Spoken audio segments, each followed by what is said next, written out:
The wide tackle 6, made famous by Tennessee, quite certainly. Neyland was mentioned by Colonel Britton, who came with him here from West Point. He said that Neyland drew this defense up, and he had never seen it. Britton said he had never seen it before, and the great coach Newt Rockne at Notre Dame said that Neyland was the greatest defensive coach in the country. Of course, General Neyland was highly renowned for his defensive coaching and defensive play, and for his kicking game. Don't beat yourself. Don't let them beat you deep. Don't let them beat you outside. If you make them do something, make them do it slowly. And it's hard to drive the ball 70 yards without making a mistake. And try to create the fumble or get the interception.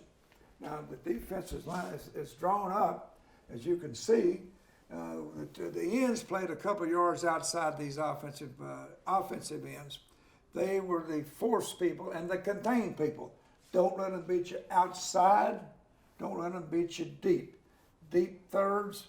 The safety man had the middle third, the hash mark to the hash. I'm not doing it very straight, but that's hash mark. Hash mark. The halfback, which we call the halfbacks, and that's what you would call cornerbacks today. Halfbacks had the deep outside third. If that's the sideline, he had everything between the hash mark and the sideline. This halfback here, I've got him a little wider was alignment, but if this was a sideline, he had everything thrown deep between the hash mark here, deep 1/3, deep outside third, deep middle third, deep right deep outside. And the philosophy of the defense was that the ends took like 2 steps upfield, 2 steps, and set, and they wanted to box the play, keep it inside of him. Both of them did that. That was their first responsibility, was to take 2 steps across there and contain. Don't let them run a sweep outside. Don't let the quarterback get outside of you. Take the pitch on the option game. I'm going to start back at the inside here. The defensive tackles were our offensive tackles. They put up to white people, kneeling them. They put many times their biggest people in here in the middle, because that's where the power offense starts, in the middle. So sometimes Neyland played guards there a lot, Ted Dabber. So that could be a guard or it could be a tackle. Their first responsibility, the inside eye of the tackle, they protected the trap, the draws, the trap, and the quick hitters, the power play inside. Try to stuff that guard and play everything inside out. Either protect the middle first, inside out. The guards, it could be tackles too, whoever the coach, how they wanted to designate it with their terminology. He planned on the inside eye of the end, and he stepped with his outside foot into that end, but looked inside. The step protected him with his hands or his shiver, and he looked inside for traps, people pulling, trying to kick him out. And so he stayed right here. He's responsible for the area between here and here, and the tackle would help inside out.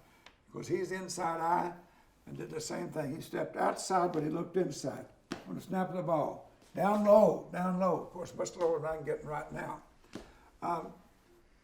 Leverage is the name of the game. The halfback on each side. First he had the deep outside. Normally we'd take 2 steps back, we'd backpedal, 1, 2, and 3. We got a good idea it was going to be pass or run.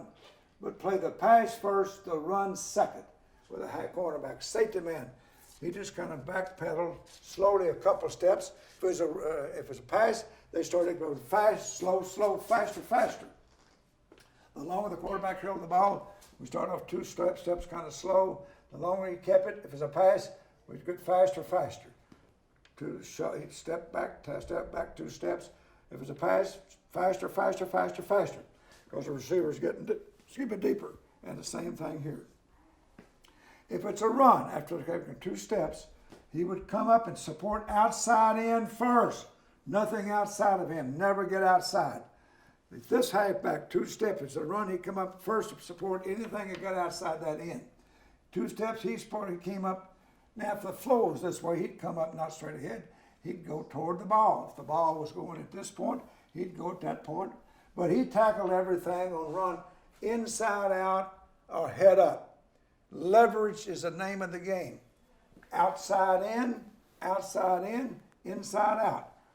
And this man here, the linebacker, he protected this gap first.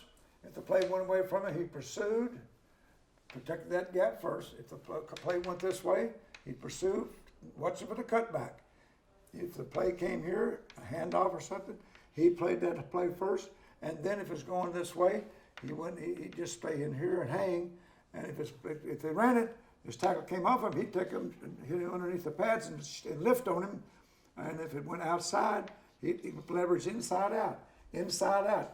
These people hit everything inside out. He hit everything inside out after he protected the middle first. If the play went this way, and this man floated along the line of scrimmage, we always, in the end, force the play inside. The backside tackle or guard, the guard here, but could be a tackle, same position. He hit, stepped along here, and if the play went away from him, he trailed as deep as the deepest man. If this man here was in here, he'd be deep enough to watch the cutback. If the man cut back here, he didn't want to be so flat that he couldn't make the cutback. So he pursued deeper, then he flattened out if the play continued away. Now the backside in took his 2 steps. If it went away, if it came toward him, he'd do the same thing I've already talked about here. If it went away from him, he took 2 steps and he backpedaled and turned and then ran. He covered the back flat area, and the half pass going deep. If it's a run, we had to prove suit. Everybody went inside out once the play went here. Don't overrun the football here, here, here, here. Whether you're going this way or that way. Don't run inside and take the fake. Make them run it to this pursuit inside. Make them go the long way. Sometimes we would get hit by the flat pass or the flare pass, make 5 yards. A lot of people, 5 yards. Neyland and Tennessee people didn't believe you could take the ball 80 yards or 70 yards without making a mistake. And that was a lot of times true, and it still is today. You beat yourself by getting beat deep, getting beat outside, and you beat yourself by fumbling the ball or throwing interceptions and turnovers. But the more they have to take time to score, the more they're apt to make a mistake, because there aren't that many people who are patient and don't execute that greatly all the time. And if it's a run, as I mentioned, the safety man comes up here, if it's coming this way, sweep play outside, the end's going to try to contain it, but if it gets outside of him, he's going to come tackle from outside in. If you miss the tackle, miss it on the outside leg.